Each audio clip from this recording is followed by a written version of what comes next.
Well, hello everyone. Dr. Matthews here. I just wanted to kind of quickly cover Chapter 13 dealing with communication since we didn't quite get to that before the semester ended. So I just want to walk through that with you for just a second. Before I begin, there's also a video component that I've added into week 9, and so I would hope that you go ahead and click on that video and watch it. I find it pretty informative, very instructional, and just quite interesting, particularly since it deals with communication, which is an essential facet, or at least an essential part of what it is that supervisors need to be able to do. Of all the qualities and talents and skills required of a manager, the art of effective communication must rank first. Now, although there are generally four broad types of communication, verbal, nonverbal, written, and listening, we're only going to explore these three, at least in this section, which is, of course, the verbal, written, and then listening. Now, for our purposes, we're going to take the time to break these down and kind of divide these out a little bit. The verbal types of communication is going to be broken down to verbal down, verbal up, and then verbal horizontal. I'll get to that in just a second. And then similarly, we can divide the written communication into written down, written up, and then, of course, written horizontal. Now, there's a lot of different ways, lot of different techniques that you can apply to kind of understand and maybe even expand on communication, and there's way more than we're going to be able to cover in just this short amount of time. So that's one of the reasons why I encourage you to not only watch the very brief video that I've provided for you, but also to take a few moments and delve into communication on your own. I know that you're very familiar with the general types of communication as far as what you might have heard in maybe some other types of instruction talking about the message and the sender and the receiver and those types of things. But for our purposes, again, we're going to kind of leapfrog past that and jump down into some of the more, I guess, technical aspects of communication.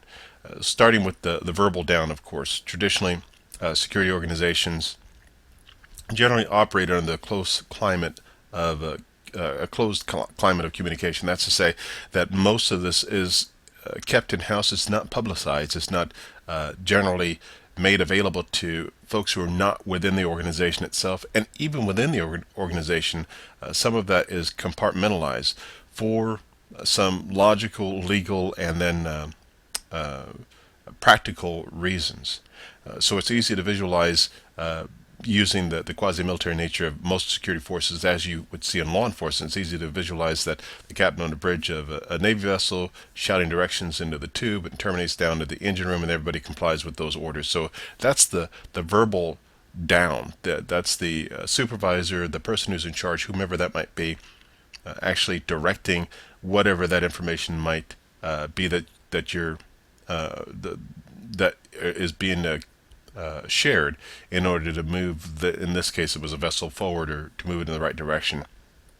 As a supervisor, one of the key elements for the verbal down type of communication is the fact that there's a bit of trust that's built into that. Now, I know that we spoke about trust earlier into the semester, and one of the components of trust is dealing with whether or not the individual is just put there in the place because of his or her rank or his or her superiority in terms of where they came from and where they are, or because of maybe some special knowledge they have, or more likely their experience and expertise. So when you have a level of expertise that exceeds that of the average individual, there's an inherent amount of trust that goes with that position. And so when you are at the top, if you want to look at it that way, and you're sharing information down, folks tend to those who are your direct supports and those who are subordinate to you in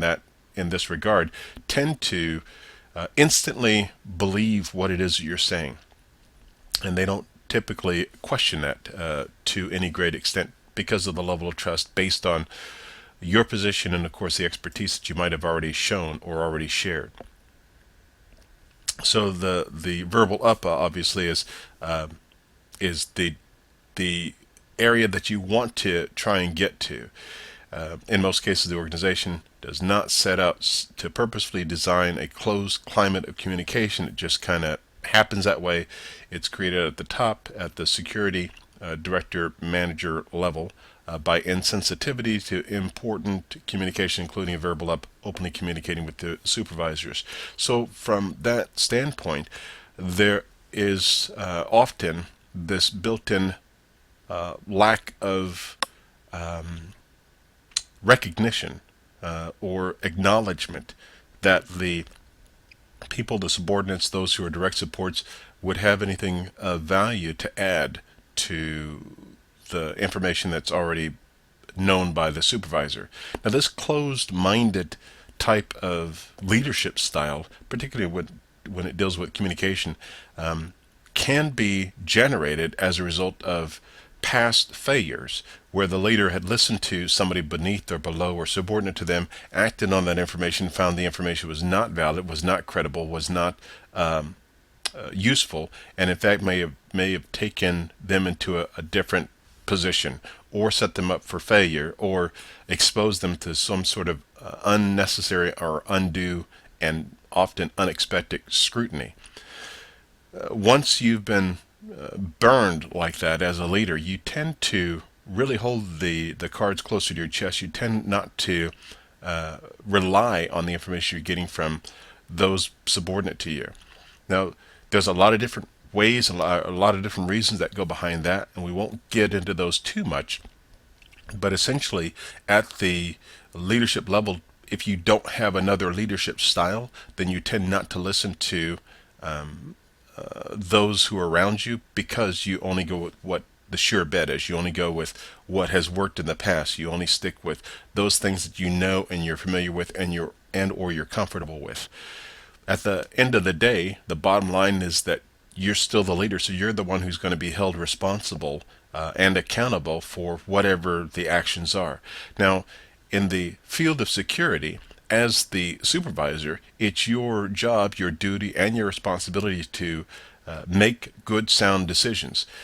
Most of the individuals who are in those positions for any length of time recognize that they don't know it all, and that they can't possibly know it all. And in fact, in some cases, they are so far removed from the actual information that if they didn't rely on the information and the data they're getting from their subordinates or their direct supports, they would tend to make inaccurate decisions. I consider that making a decision in the vacuum. When you don't listen to the individuals either around you, which we'll talk about in just a little bit later when we talk about the verbal horizontal, or the folks who are subordinate to you, then you're operating in a vacuum. You don't have all the knowledge that you could have, and you're less likely to make the right decisions or the most effective decisions. Next, we walk into the written down type of communication. Logically, everything that can be reduced to writing should be, at least in the short term.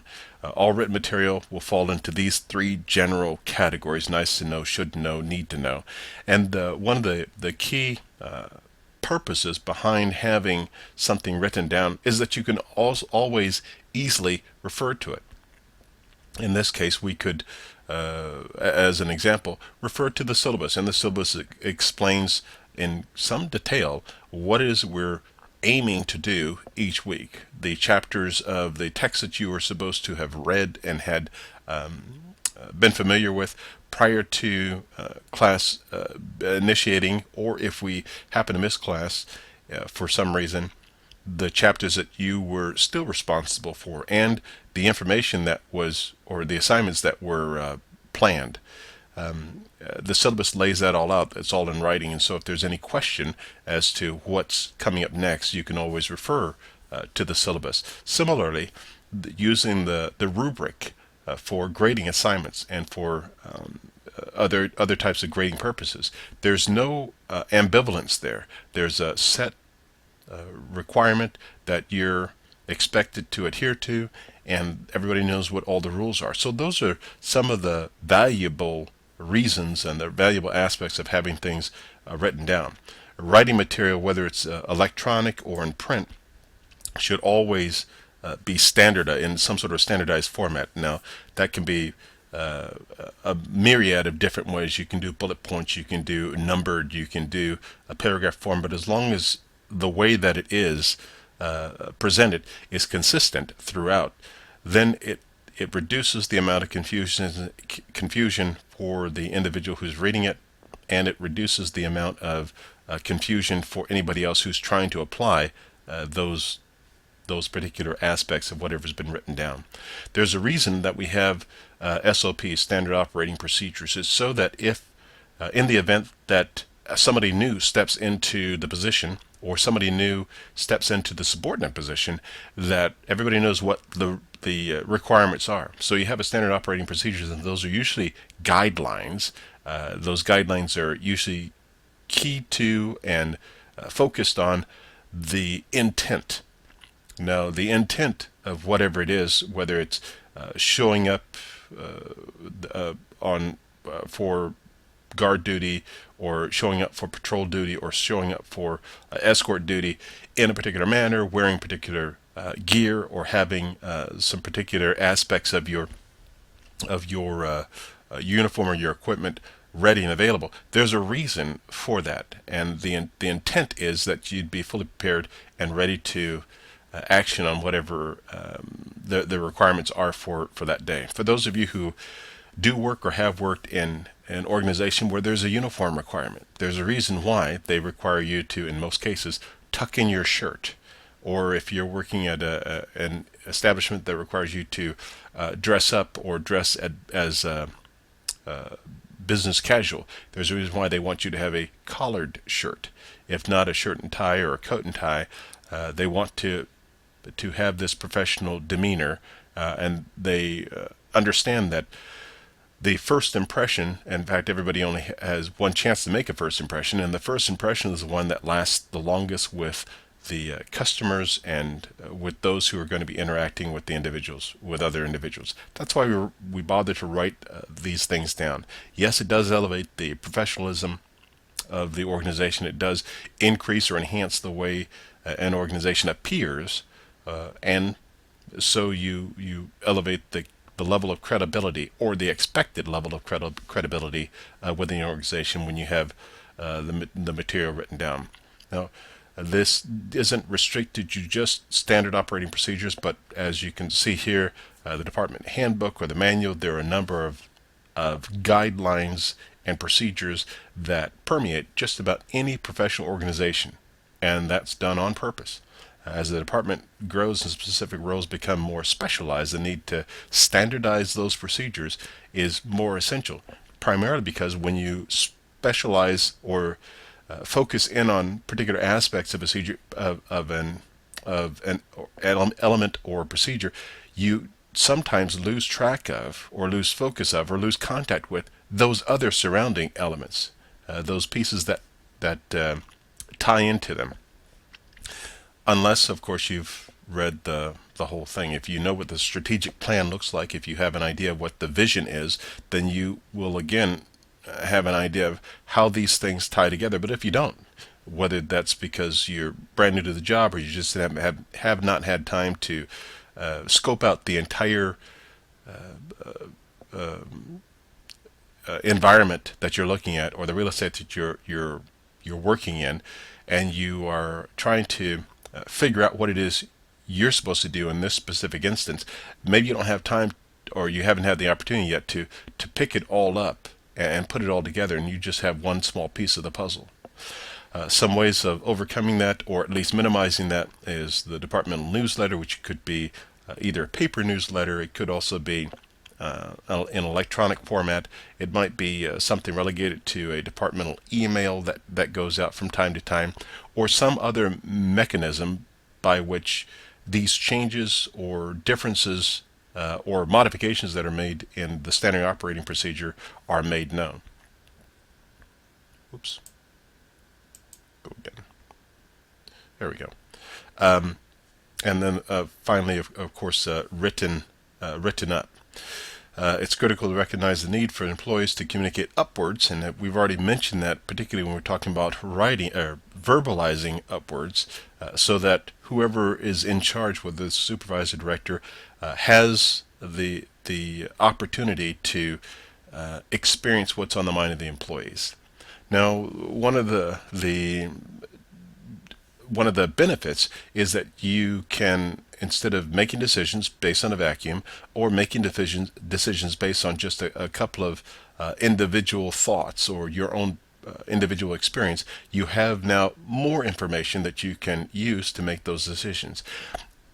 Traditionally, when people think about the writing up type of communication, they think about complaints, or if you want to soften it, not call it a complaint, you would think of it as suggestions.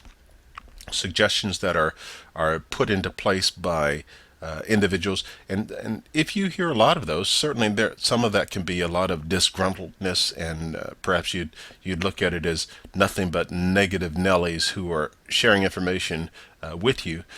But having this in writing, once you lay it all out in front of you, you've got, let's say you're in charge of a medium-sized organization with maybe 25 people, and out of those 25 people, 20 of those folks are sharing with you that the equipment that you are using is substandard, or that it's outdated, or that the training technique that's being applied is outmoded, or inefficient, or ineffective. That's more than just some negative Nelly. You've got a large majority of your workforce sharing with you a concern, something that you could quickly address and then make life a whole lot easier for them, and certainly better for the organization. So don't simply discount information that's coming to you as just negativity, somebody not happy with what they are doing or where they are at, because it may be, in their mindset at least, a way of communicating some important aspects of the job, or some important aspects of the situation that can be made better by you, or if you take those things into account, you can improve the organization. It doesn't necessarily mean that you have to make all those changes. In fact, it's best not to make any immediate changes, but to seek out additional resources and advice. If there's nobody above you necessarily, and you don't want to just focus in on what it is that your folks are saying, one of the things you could do is look horizontally. Take a look at what other folks in your sphere are saying. Now, in this case, we're talking about an example of horizontal communication being a company-wide security newsletter, things that are being shared outward. But in the aspect that I'm sharing with you, you could be reaching to your peers, not necessarily just your subordinates, but peers, and maybe even other agencies, similar agencies or like agencies who have experienced similar issues or similar questions or concerns. How did they deal with it? There's really no reason for you to have to reinvent the wheel or to feel like you're the Lone Ranger going it alone if you're the security manager or you're in any kind of a supervisory position. The bottom line is that, yes, the responsibility resides with you, whether that's good or bad, and you're the one who's going to be held accountable for whatever those final results are going to be. But that doesn't restrict you to your own body of knowledge. In fact, it's ineffective if you simply continue to dwell on just what it is you know or how quickly you can ascertain information. That's not to denigrate how smart you are or your ability to assimilate new information or your capacity to conduct the research and pull in vital or viable information. But again, there's no reason for you to have to negotiate that aspect of it alone. Even if you just reach out to what I like to term as your mastermind group, a group of like individuals who are in the same or very similar position, maybe within the organization, maybe outside of your organization in another portion of the industry, somebody else who's dealt with this particular issue or this series of issues. How valuable would that be for you to be able to pick their brain and figure out what they did well and what they didn't do well?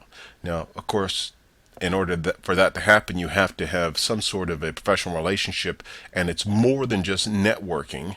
It's a viable professional relationship. It's not even quid pro quo. It's more just providing value by sharing information in a non-threatening manner. That can be a little bit more challenging, particularly if you're in a very competitive field where sharing information across the field like that may not be in the best interest of everybody who's there. They don't want you to be successful, and that's why it's so critical for you to initiate a professional relationship. When you're in a professional relationship with other folks who are doing the same job that you're doing, their focus is the same as your focus, which is just to be successful.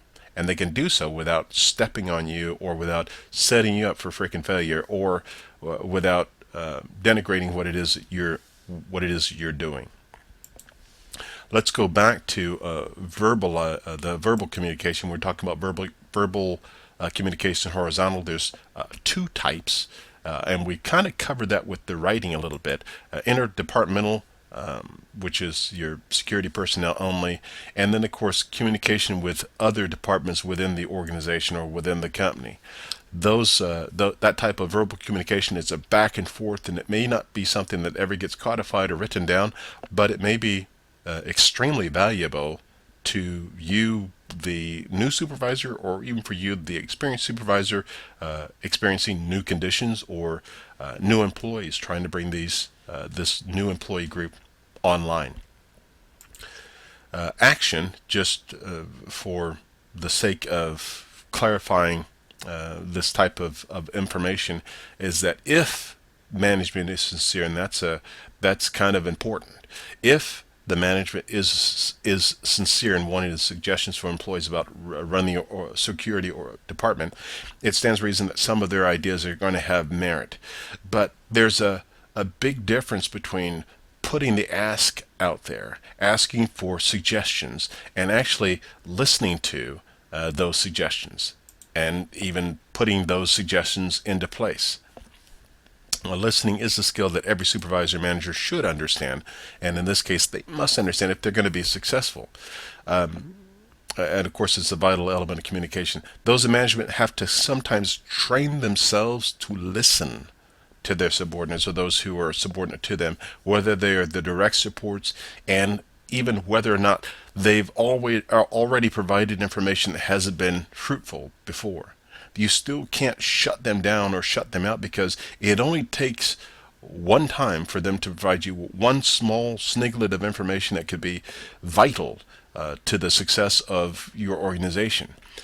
But there's the caveat there. The caveat is that there's a huge difference between listening and hearing.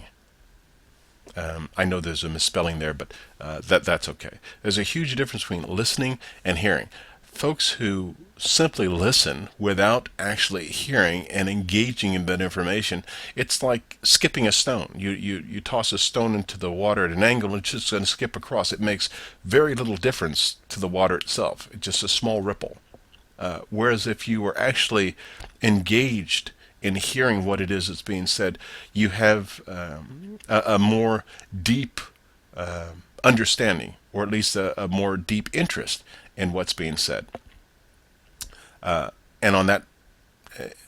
in that context, when you are engaged in listening to somebody, there's a whole different relationship that's born.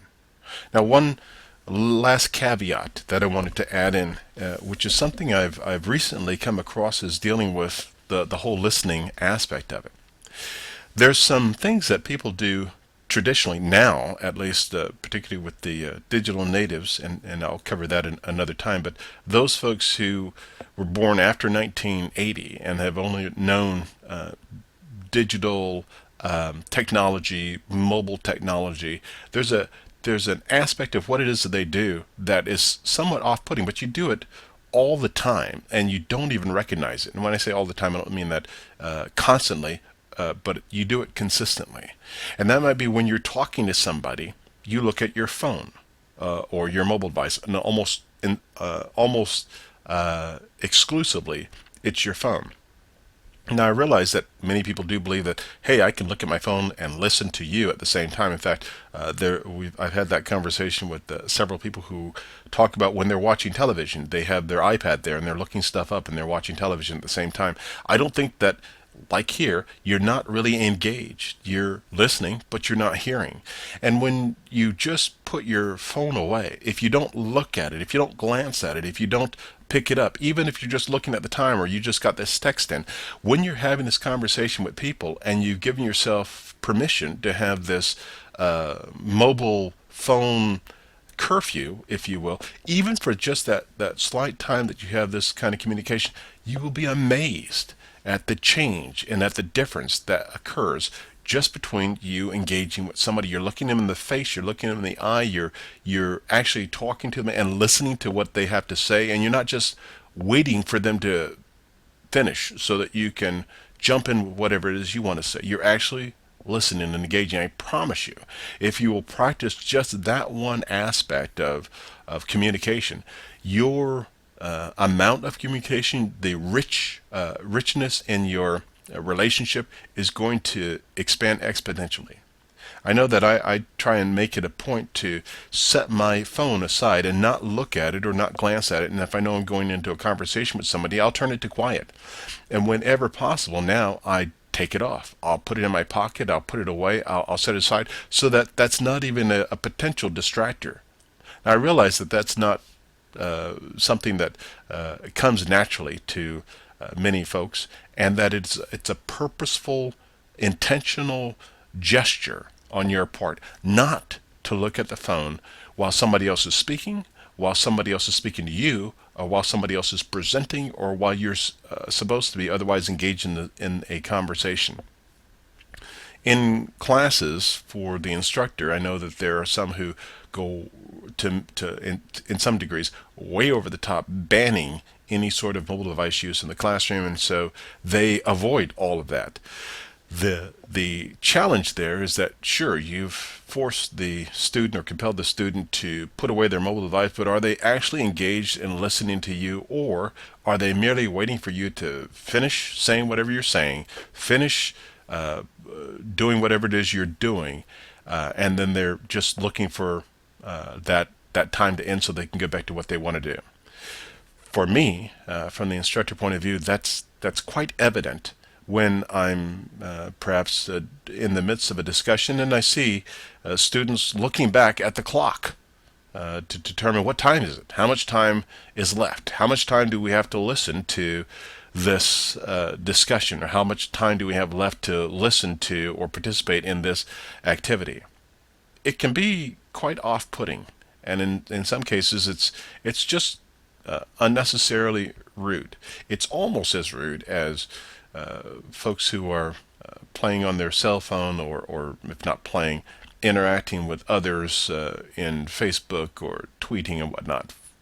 For me personally, the thing that kind of drives my chain a little bit there is that I'm not responsible for what you didn't hear.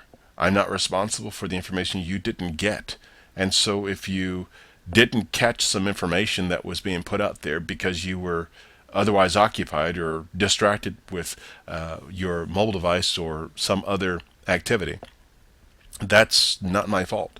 I'm still putting out the information, and the other folks who are around you are getting that information, or at least some of them are getting that information. But regardless, whether you got it or not, you're still going to be held responsible for knowing that information. So there's a big difference, again, coming full circle, between listening and hearing. So I encourage you to, during the time that you are engaged with somebody else in a conversation, to effectively ramp up your relationship with that individual by putting your mobile device away, setting that aside for the short time that you are going to be engaged in that conversation.